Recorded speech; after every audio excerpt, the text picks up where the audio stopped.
Hey, I hope everybody is having a really good trading week thus far. I guess I should say it's almost over. Tomorrow's Thursday. Excuse me, today is Thursday.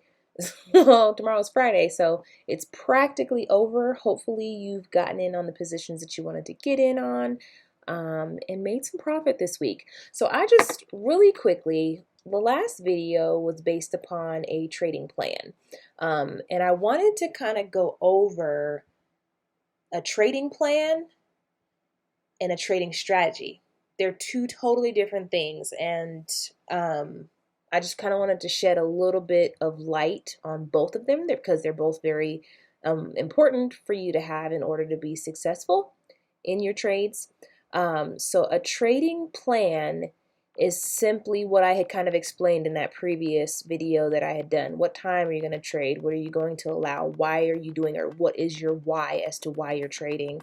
I'm kind of just throwing mine up here so you can see an example as to kind of what a trading plan looks like again.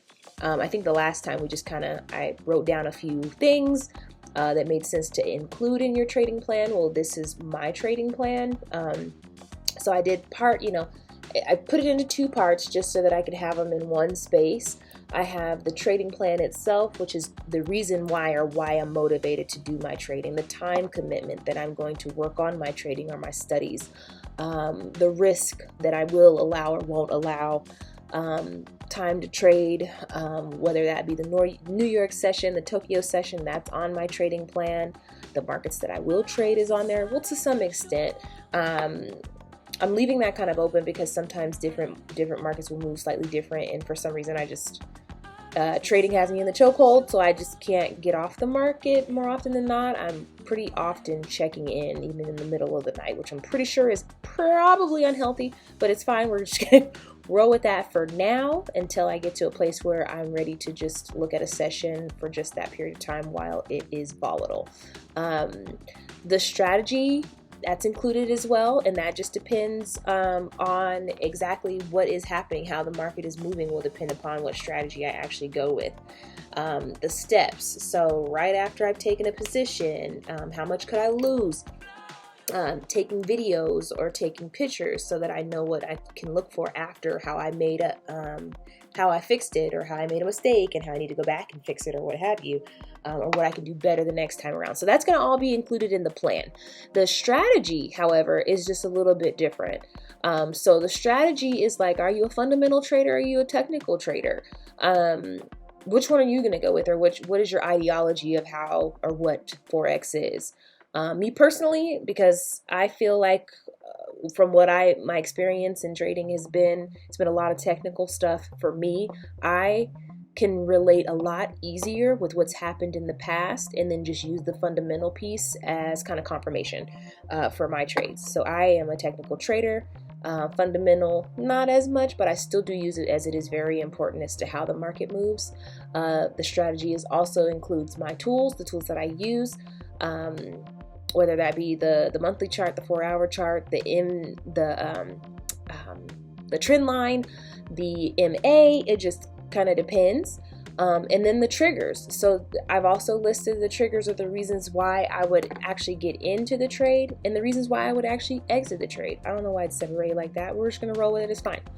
So a lot of my triggers, this was interesting for me because I had to go back and kind of remember exactly why I get in certain trades or why I get out certain trades. So that is a part of the strategy as well. How are you getting into your trades? I have previous price action. That's a big one for me, hence the technical trading piece. A break of trend. That's another big one for me. It's almost like my eyes, I've kind of trained my eyes so that I can see a break of the trend. I have my eyes on a couple different pairs more often than not, so it's easy for me to be like, oh, okay, I see a break there, or excuse me, I see a rejection there. I see it holding there. If I'm in a trade and I see that the price is trying to hold and it looks like it could possibly hit a rejection or a reversal, I'm sorry, or if it's in a major bank level and it's rejecting holding, or it looks like it could break from that space, that is a trigger point for me. I don't usually get in on a trade unless it's 2-to-1. I know that there are some other people that are okay with doing a 1-to-1. For me personally, if I'm going to take the time to do it and risk the profit, and the profit is the most important, you're trying to hang on to your profit, but don't be afraid to make the trade or take the position. that is also included in your trading strategy. Also an exit, like what is it that it looks like for you to exit? What are you seeing? That's a part of the strategy as well. Like for me, I've noticed sometimes when it's like really volatile, moving in and out of profit, and I'm already in profit, I'll just go ahead and take what I have and get back in when the time is safe, or when I feel like the market is kind of slowed down a little bit. Dojis is a very large indication of a possible reversal. Pin bars, bullish or bearish engulfing, those are big ones too. Shooting stars, those are also really big, or price rejection and wicking out. A lot of time when I see that it looks like it's wicking out, I'm like, oh, I don't know, I think this is going to hit a reversal. So this is just to kind of give you a roundabout like staple or strong foundation in order to make the right decisions when you're going to trade. So as long as you have a trading plan, which I did in my previous video, and I'll link that somewhere up in here, and a trading strategy, those two together are gold. Go after it. Have a great rest of your week. Talk to you soon.